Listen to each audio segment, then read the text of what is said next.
చంద్రబాబు అకస్మాత్తుగా నిన్న శాసనసభ్యులకైతే గట్టి క్లాసే పీకారు. మీరంతా మళ్ళీ గెలిచి రావాలి, ఆ పట్టుదలతో ఈ రోజు నుండి పనిచేయండి, వచ్చే ఎన్నికల్లో టికెట్ దక్కాలంటే ఎప్పటి నుంచే మీ పనితీరులో మార్పు రావాలంటూ హితవు చెప్పారు.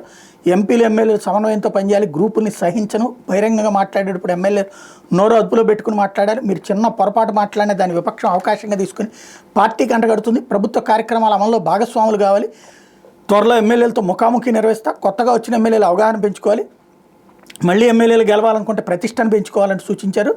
పార్టీయే ప్రధానం, పార్టీని పటిష్టం చేయడం మీద దృష్టి పెట్టండి, పార్టీని వదిలేస్తే ఎవరిని ఉపేక్షించను, మీ అందరి పనితీరు మీద నేను ఎప్పటికప్పుడు నివేదికలు తెప్పిస్తున్నాను, అసెంబ్లీ జరుగుతున్నప్పుడు ఎమ్మెల్యేలు అంతా సభలో ఉండాల్సిందే, ఎవరెంతసేపు ఉన్నారో స్క్రీన్ మీద చూస్తాం, మంత్రులు ఎంపీలతో ఆయా జిల్లాల ఎమ్మెల్యేలు కలిసి వచ్చి అభివృద్ధిపై నాతో చర్చించవచ్చు, ఎమ్మెల్యేలు ఎమ్మెల్సీలను త్వరలో సాంస్కృతిక కార్యక్రమాలు క్రీడలు కూడా పెడతామని చెప్పుకొచ్చారు.